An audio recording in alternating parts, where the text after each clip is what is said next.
Imagine this. You're sitting somewhere completely ordinary, maybe at your desk, in a grocery store, or even relaxing at home, and suddenly your heart starts pounding.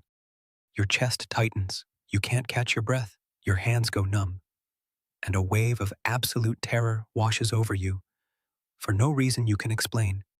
You're not in danger, nothing bad is happening, and yet every single cell in your body is screaming that you're about to die. If that sounds familiar, I want you to know something important. You are not broken. You are not losing your mind. And what happened to your body in that moment actually makes complete sense. Stay with me, because once you understand what's really going on, everything changes. A panic attack is one of the most frightening experiences a person can have. And the cruelest part is that it's caused by the very system that's supposed to protect you. Here's what's happening. Deep in your brain, there's a tiny structure called the amygdala. Think of it as your brain's smoke detector. Its only job is to scan for danger and sound the alarm. When it spots something threatening, or even something it thinks might be threatening, it fires off an emergency signal that floods your body with adrenaline and cortisol. Your heart rate spikes, your breathing quickens, your muscles tense, and blood rushes away from your organs toward your limbs so you can fight or run. This is called the fight or flight response, and it's genuinely brilliant if you're being chased by a predator. The problem is, your amygdala isn't always accurate. It can misread a racing thought, a crowded room, or even an unexpected physical sensation as a life-threatening emergency.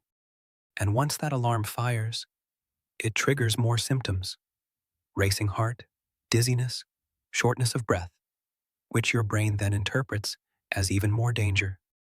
It becomes a loop, a false alarm that spirals. You weren't imagining it. Your body was doing exactly what it was designed to do. It just had the wrong information. Knowing the science is powerful, but you also need tools. Here are 4 things you can actually do, both in the middle of a panic attack and to reduce how often they happen. The first is something called physiological sighing. During a panic attack, shallow, fast breathing makes everything worse by lowering carbon dioxide levels in your blood, which actually intensifies dizziness and tingling. To reverse this quickly, take a normal breath in. Then add a second, short inhale on top of it through your nose. Then release a long, slow exhale through your mouth. That double inhale fully inflates your lungs and activates your parasympathetic nervous system, the body's natural brake pedal. Just 2 or 3 of these can begin to interrupt the panic response physically. It sounds simple, but the science behind it is solid, and it works fast. The second technique is naming what's happening, out loud or in your head. Research in neuroscience shows that when we label an emotion or a sensation, the prefrontal cortex, the rational, thinking part of the brain, becomes more active, and the amygdala calms down. So, instead of letting the fear spiral, try saying, "This is a panic attack. My brain has triggered a false alarm. I am safe. This will pass." You're not dismissing what you feel. You're giving your brain accurate information to work with, and that genuinely changes the brain's response. Third, try grounding through your senses. Panic pulls you inward and forward, into worst-case scenarios, into catastrophic thinking. Grounding pulls you back to the present moment, which is almost always safer than where your mind has gone. Use the 5-4-3-2-1 method. Name 5 things you can see, 4 you can physically feel, 3 you can hear, 2 you can smell, 1 you can taste. This works because sensory awareness engages different neural pathways than anxious thinking. It's hard for your brain to catastrophize and count ceiling tiles at the same time. You're essentially giving it a different task. And fourth, this one is for the longer term. Practice voluntary discomfort in small doses. This might sound counterintuitive, but avoiding situations that trigger panic actually teaches your nervous system to fear them more.